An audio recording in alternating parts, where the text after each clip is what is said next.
Hey guys, welcome back to another Dune Awakening video. Today we're gonna take a look at more things that the game doesn't tell you. And now that the servers are pretty much doing maintenance, you may want to check some of these out as they can definitely help you out in your journey. Coming up to priority 0, I would say you're not following the Fremen questline, which is the main questline of the game, which pretty much puts you back in terms of all of the stuff that you should be unlocking from the Thumpers, other technologies, and other base related stuff.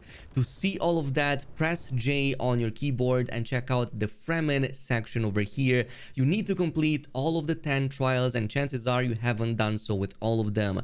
So you're going to see all of the information over here, so always go ahead and press T to track these objectives. Otherwise, the game just randomly picks up a different objective for you, which makes absolutely no sense. You're even going to get trial location hints for these that you can easily see on the map, like this one right here is pretty much in the rift, so very easy to follow. Don't put this aside because I would say this is definitely priority 0 as you run into the ornithopter and eventually other advanced stuff. Moving on next, another thing you should be doing is to check out your character status screen every now and then, because this is going to relay quite a lot of important information. You do so by pressing T on your keyboard, and this is going to give you information about the current zone you're in, if it's PvE or PvP enabled, the heat and radiation levels, as well as how your own character's protections are actually still holding, like your shields, the power, as well as the heat protection level compared to that of the map itself. However, I also want you to pay attention to this day and night cycle indicator right here in the corner, as this also relays some extra information. So first of all, this is going to spin clockwise, as you can see from this footage that I'm speeding up right here. And second of all, most important is that as you're approaching dawn, so from transitioning from night to day, you will spot that a blue tint makes its way in, and this essentially indicates that this is the optimal time to go ahead and collect water from the dew plants, as that's going to give you by far the highest amount. In fact, you don't even have to wait until the brightest blue portion to actually appear, as you're still going to get optimal amounts of water even in the section before it, and actually even from the section before that a little bit. As long as you're at least in a bit of blue, you're going to get optimal amounts of water, and this is going to be one of the best methods from mid to end game once you start getting some of those industrial dew collectors that literally let you get like tens of liters in mere seconds from just a couple of these patches of dew plants. So something that you're going to be doing a lot more in the end game rather than the blood processing. Now, moving on to number 2, let's make resource collecting for stuff like flower sand and spices a lot easier. And one of the first things you're going to want to do is press H on your keyboard and deactivate the Holtzman shield right away. Otherwise, this is going to have an extremely high chance to immediately attract the sandworm's attention. So just to show you an example, with this activated, I can't even walk more than a few meters without having an extreme graph over there already in the red, which is going to almost immediately attract the sandworm. So do that, and from this point on, immediately go straight away to the middle of the field as fast as possible. Don't even waste any time. The moment you hit it, immediately put your bike at a full stop and also stop moving your character. That is because you're going to want that line to be as flat as possible, which means that encounter has not even begun yet, so you still have plenty of time to do all of the collection. Now from this point on, you're going to want to use a compactor. In this footage, I was pretty much very early on, so I was using the hands in this case, which have a much higher chance to attract the worm. Better version compactors obviously do a much better job at collecting more resource without alerting the worm. Your goal here is to not make too many repetitive sounds, so every now and then wait a couple of seconds in between anything you're doing, movement or compacting, and keep that line flat for a little bit before you start again, as that's going to reset the worm's attention. And once you got enough of everything, just go back to shelter right away without even waiting. If you do this properly, you should not even have the worm get close to you. But moving on to number 3, yes, spice blows can actually happen in the Haga Basin too. You've likely heard or even seen the aftershock plus the column of spices going all the way up into the stratosphere. And for example, here one blew up all the way in the Vernilius Gap. So in this case, I still recommend you go ahead and do the collection. It goes the same as the flower sand. And in this case, you can get about like 500 spice just from one of these smaller blows, which is still very good in my opinion for somebody, for example, example, who's not going in the deep desert just yet or focuses on PvE, there are options for spices in the early stages too. And especially so, every single tier 6 item requires spices, but in this case, even a small deposit can at least fast track you to getting a few of them ready before you jump into something more difficult. Now, since we're on the subject of crafting items, at number 4, another neat feature is that we can alternate between the cost of components and the stats of an item before we actually get to unlock it in the research menu. This is done by hovering over its schematic and also pressing left alt to alternate in between these two windows. And in this case, you can make use of this to better prepare ahead, because there are many types of items even within the same category. So for example, if you're planning to go against one or a different armor set, one that may provide better defense against ranged weapons, while others may provide better defense against melee attacks.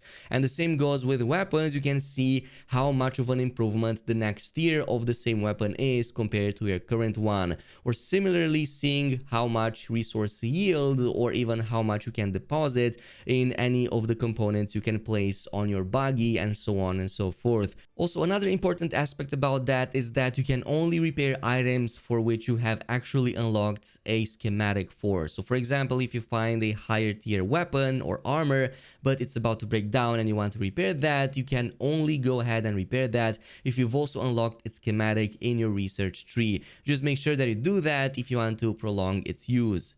This also brings us to number 5, and that's going to be the fact that higher grade machinery is going to have much better efficiency than lower versions. We've seen that from yesterday's video with all of the blood processing we've been doing, where the small refiners only have an efficiency of 20%, meaning that for every liter of blood I'm bringing, I'm only getting about 200 milliliters of water out of it. So that's why I recommended going for the medium version as soon as possible. Not only can that hold up to 4 times more blood than the smaller versions, but its efficiency rate is double at 40%. So literally everything that you're bringing, you almost get half of it back as water, which is going to speedrun you to the ornithopter even quicker. But this is going to only accelerate from this point on, so that is why you're going to want to prioritize which of these, of course, fabricators or refineries get upgraded depending on what you're focusing on right now. And on a similar note, in terms of blood collection early on, by far is going to be, like I showed you yesterday, to get as many blood bags as possible, especially medium ones, and go ahead in populated areas and take down a whole bunch of enemies. This way you can collect 50, 60, 70,000, or in this case 70 liters, bring it back to the base, refine that, and you're going to again fast track that quite a bit. That's why it's so helpful, for example, to also have a drinker weapon such as Scipio's drinker or Caliph's drinker, which both will also let you double dip, both collecting blood when you attack the enemy and then another time with the extractor once they are down. That brings me to number 7, and dying to the sandworm is not really the end of it all. Yes, you're going to lose pretty much every item you had on that character at the time. However, you kinda do get a one-time second chance.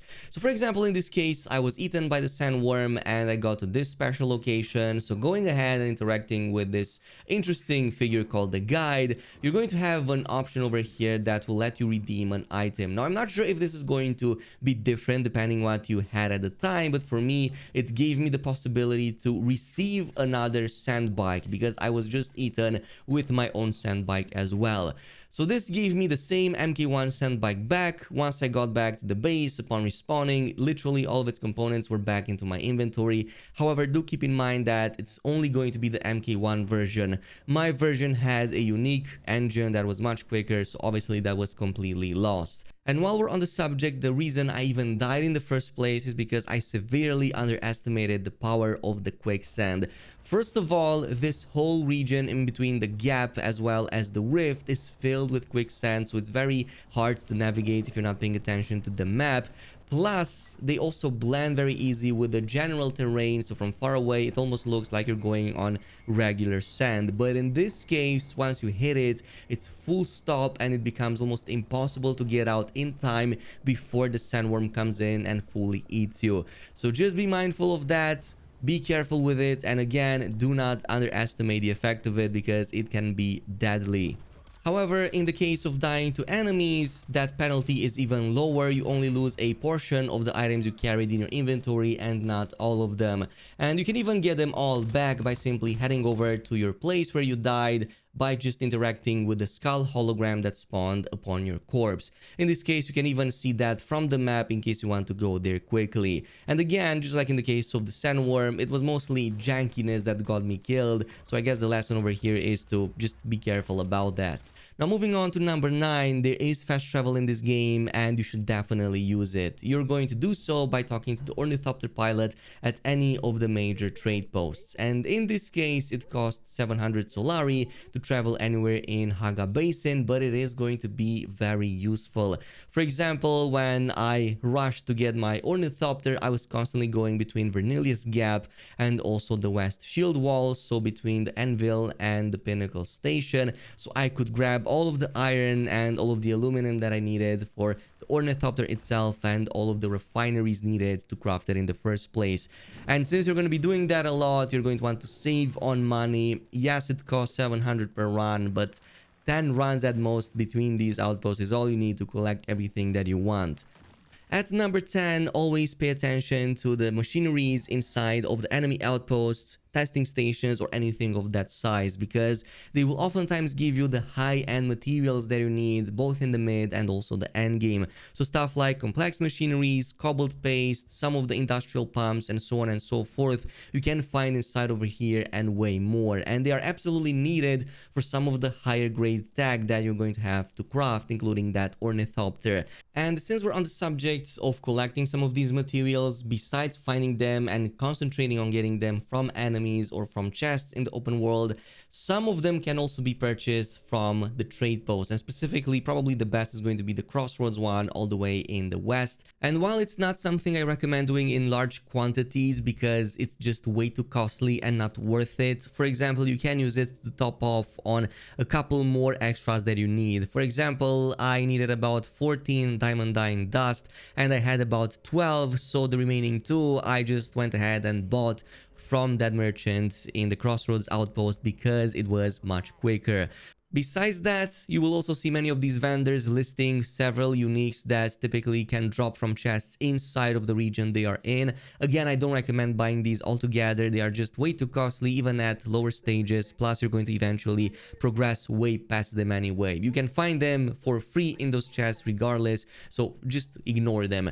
There is a case to be made for some of the vendors over in the main hubs in Arakin or Harkov village, assuming that you belong to one of the factions and are actively participating in the Lance Red. If your faction wins, I would say that the Lance Red vendors will be the best. Even checking out some of the regular vendors in those player hubs, not all of them are as worth as they seem to be. And on a final note, if you're eventually going to take a break from the game, I highly recommend you go ahead and put some of the most important components back here in the bank's deposit box. Both of the player hubs have a bank area and you can both deposit the money over here physically or as a credit form.